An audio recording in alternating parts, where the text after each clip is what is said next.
CM Chandrababu అధ్యక్షతన అమరావతిలో కలెక్టర్ల సమావేశం కొనసాగుతోంది. 2.5 ఏళ్లలో సాధించిన ప్రగతి, రానున్న కాలంలో చేయాల్సిన కార్యక్రమాలపై సదస్సులో చర్చ జరుగుతోంది.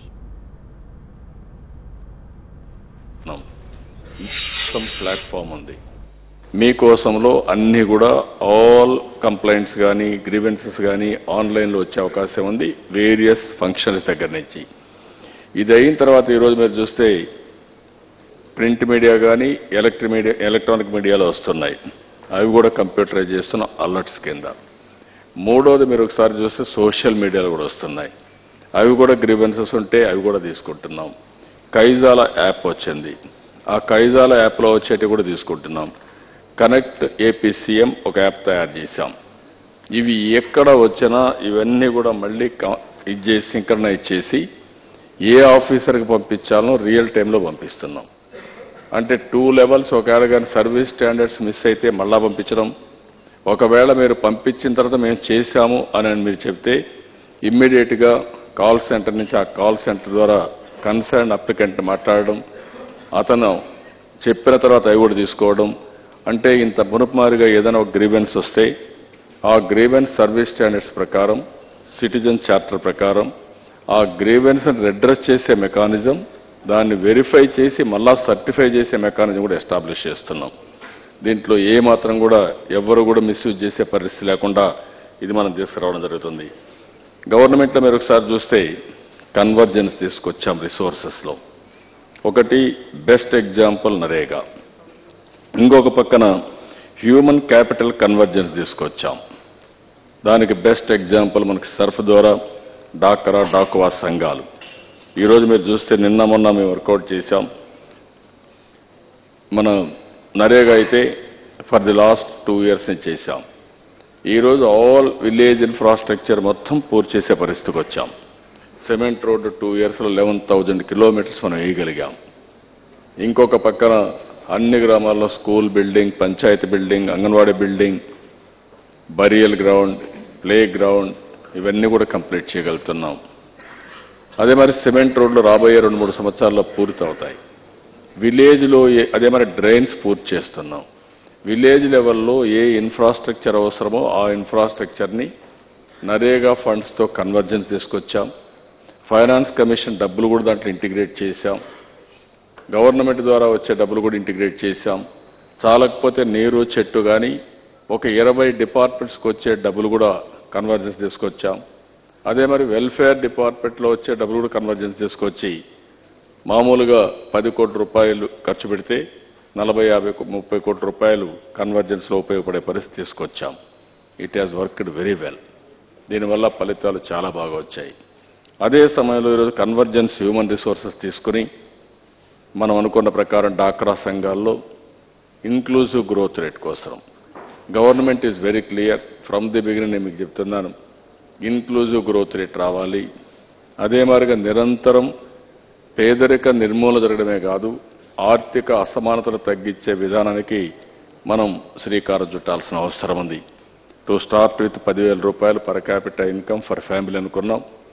ఇది అచీవ్ చేసిన తర్వాత వీఆర్ గోయింగ్ ఫర్దర్. ఇలాంటి ఒక కన్వర్జెన్స్లో హ్యూమన్ రిసోర్సెస్ కూడా మనం తీసుకొచ్చాం. అదే మాదిరిగా స్వచ్ఛ ఆంధ్రప్రదేశ్, దీంట్లో కూడా మనం క్యాంపెయిన్ మోడ్లో వెళ్తున్నాం. దీన్ని కూడా ఈ స్వచ్ఛ ఆంధ్రప్రదేశ్ వల్ల చాలా ఫలితాలు వస్తున్నాయి. మనం కూడా చూస్తే హ్యాపీనెస్ ఉండాలంటే ఆరోగ్యం ఉండాలి, ఆరోగ్యం ఉండాలంటే క్లీనినెస్ ఉండాలి, క్లీన్ హ్యాబిట్స్ ఉండాలి, ఆలోచన విధానం ఎదుర్కొని పరిసరాలు కూడా బాగా చేసుకోవాల్సిన అవసరం ఉంది. అందుకే మనం దీంట్లో క్యాంపెయిన్ మోడ్లో ఎవ్రీ సిటిజన్ ఇన్వాల్వ్ చేస్తున్నాం. ఎవ్రీ సిటిజన్ ఎవ్రీ వీక్ మనం ఒక మాట చెప్పాం, శనివారం ఆఫ్టర్నూన్ దీనిపైన ఆలోచించమన్నాం. అదే సమయంలో 4th week of every Saturday కంపల్సరీగా క్యాంపెయిన్ మోడే కాకుండా ఫీల్డ్కి వెళ్ళి యాక్షన్ చేసే పరిస్థితి తీసుకురామని చెప్పాం. ఈరోజు ఇంకొక పక్కన చూస్తే ఇవన్నీ కూడా రియల్ టైం గవర్నెన్స్లో మనం ఇవన్నీ తీసుకొచ్చినప్పుడు ఇవి కూడా మీకు ఒక్కసారి గుర్తుపెట్టుకోవాల్సిన అవసరం ఉంది. యాజ్ ఆన్ టుడే 7 missions ఎప్పటికప్పుడు జిల్లా లెవెల్లో కోఆర్డినేట్ చేసుకోవాలి, స్టేట్ లెవెల్లో కోఆర్డినేట్ చేసుకోవాలి.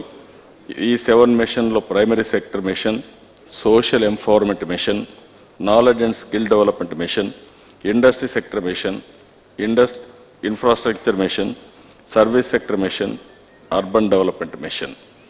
ఇక్కడ నా అనుభవంలో నేను చూసింది డబ్బుల కంటే కోఆర్డినేషన్ ప్రాబ్లమ్స్, ప్రొసీజరల్ ప్రాబ్లమ్స్.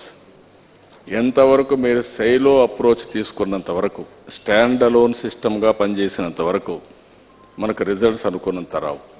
అట్లా కాకుండా ఇంటర్ డిపార్ట్మెంట్లు డెసిషన్స్ ఉంటే అక్రాస్ ది టేబుల్ డెసిషన్ తీసుకోవడం.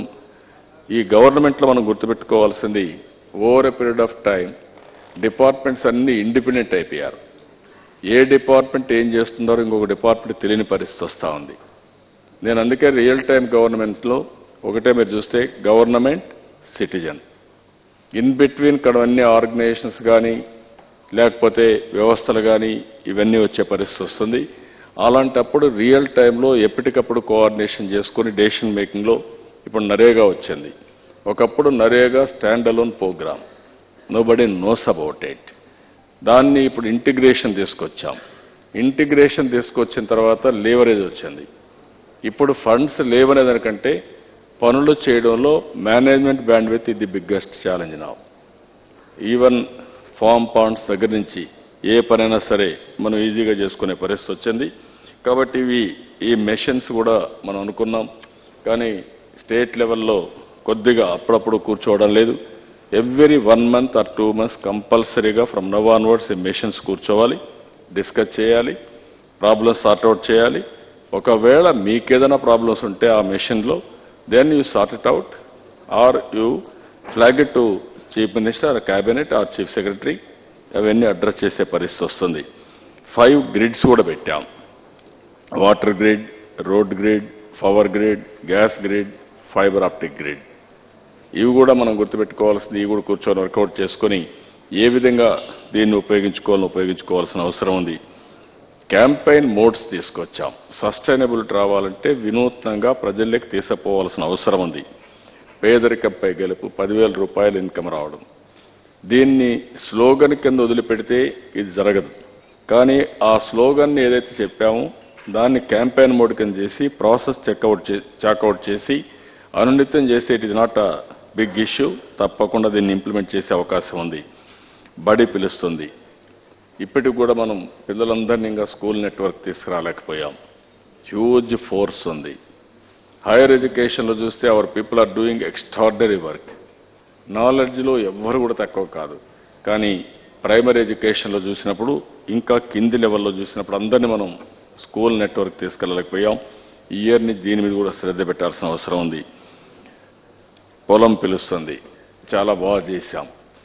ఇటీవల కాలంలో మనకు నెగటివ్గా ఎన్నో సమస్యలు వచ్చినప్పటికీ ఈరోజు అగ్రికల్చర్లో ఎక్స్ట్రార్డినరీగా స్ట్రాటజీ వర్కౌట్ చేశాం. స్ట్రాటజీలో కూడా మీరు ఒకసారి చూస్తే చాలా స్పష్టంగా అగ్రికల్చర్ స్ట్రాటజీలో అగ్రికల్చర్ ఎంత ప్రాధాన్యత ఇస్తున్నామో దానికంటే ఎక్కువ ప్రాధాన్యత హార్టికల్చర్కి ఇవ్వాలని, లైవ్ స్టాక్కి ఇవ్వాలని, ఫిషరీస్కి ఇవ్వాలని పెట్టుకున్నాం. దీనివల్ల మంచి ఫలితాలు వస్తున్నాయి.